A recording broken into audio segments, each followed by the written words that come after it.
Hey everyone, it's Sarah, and Elena and I today are going to talk about what we kind of have like two sort of topics merged together. She had someone on one of her videos just comment very shortly, very sweetly, you know, trust your instincts and let go of unpleasant people in your life, and that's very, very wise,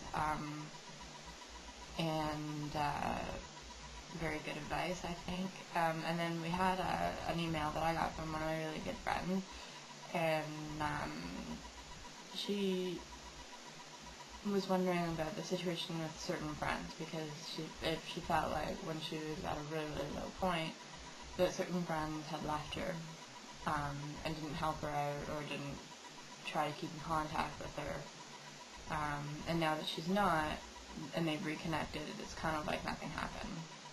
Or the opposite, where you have friends who are really, really great to you while you're in that situation, but you sort of lose touch when you're not in such a chaotic spot.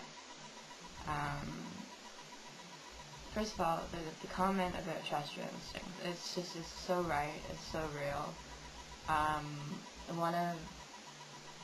You will always, always, always be okay when you can trust that voice in yourself. When you can trust your gut, when you can trust your soul, when you can trust that voice, that recovery voice, not the one that's telling you to do bad stuff, but the one that's saying you're a beautiful individual, you're loved, that kind of thing. If you can trust that, you don't need to trust anybody else. Anything that anybody else does to let you down will be disappointing, but it won't break you.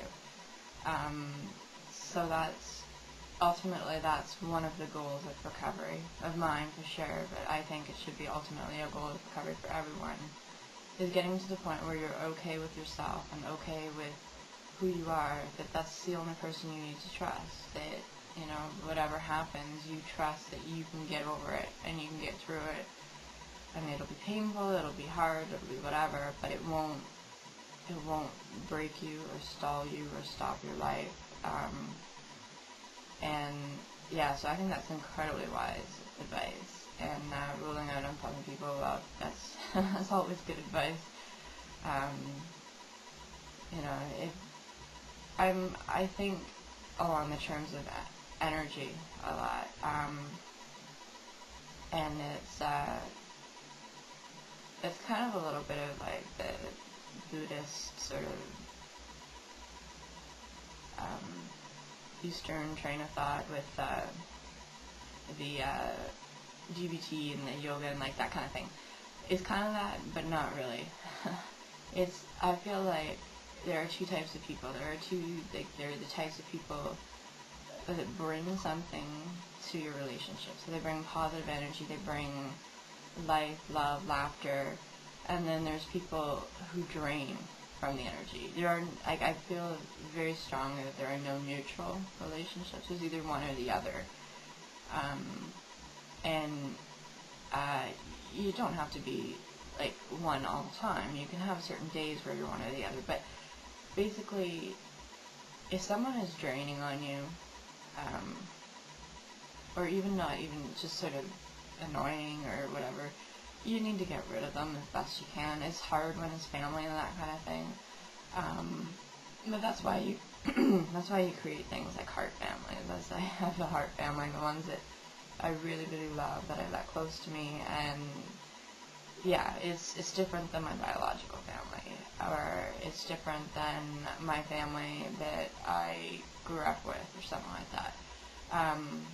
These are people that I really, really trust with everything that I have, and they're pleasant people to be around. I've ruled out the unpleasant people. I don't want them in my life. And the ones that do have a tendency to be unpleasant are working on it.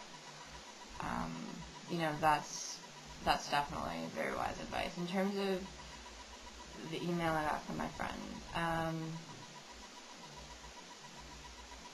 most people don't know what to do when we reach that point of breakdown, that point where we're like, we can't do anymore, somebody swoop in, help us, we just can't do it anymore.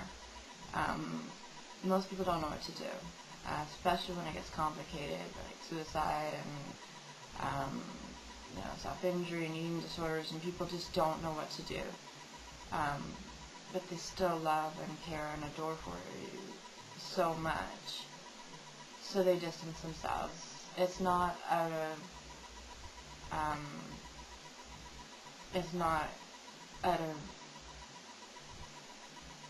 dislike for you. It's more, they don't know what to do, so they try to stay out of the way. If they can't help you, they definitely don't want to hinder you. And I personally, I see that as a sign of respect. A lot of times people can see it as abandonment, and I can see that. I can see where that comes from. But it's really not, because when they come back, they still love you, they still adore you, they still care for you. They're often a little uneducated about how well you are, or how long it takes to get well.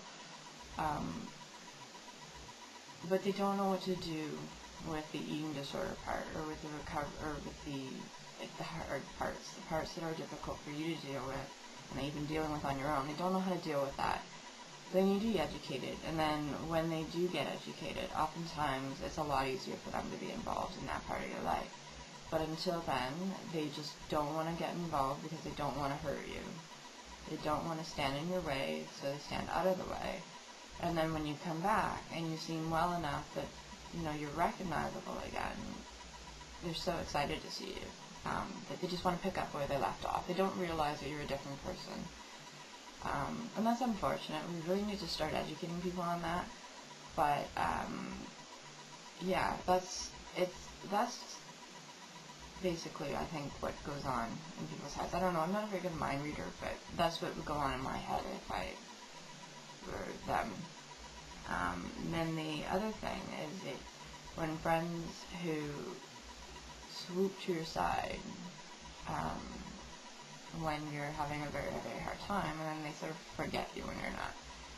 That, to me, is a more unhealthy relationship.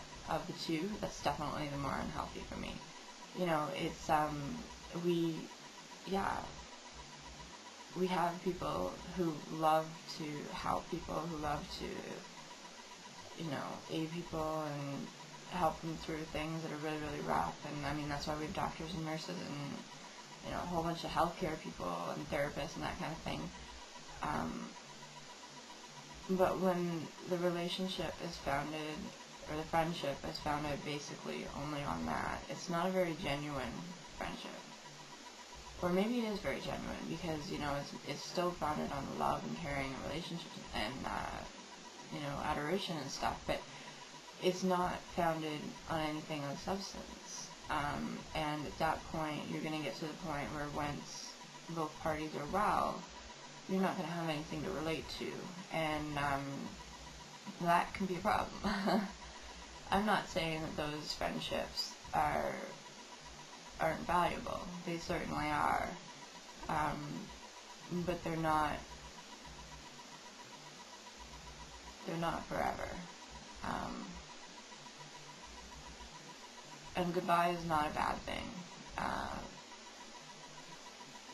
Goodbye is a very good thing. But those friendships aren't forever. And it's not so much that they were using you to make themselves feel better. It's just that they know their place there. They know their place to help you out, and now they don't. They don't know how to relate to you now that you're not sick. And it's, the situation made them feel good, and the situation made them feel, confident and needed and valuable. But now that situation's not there, they don't feel comfortable. It's kind of the opposite almost. But yeah,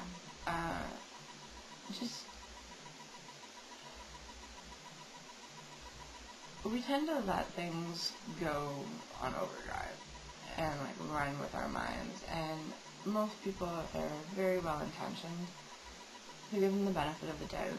Most people aren't out there to use you. Most people don't want to forget you. Most people who care about you are genuine in their feelings for you. And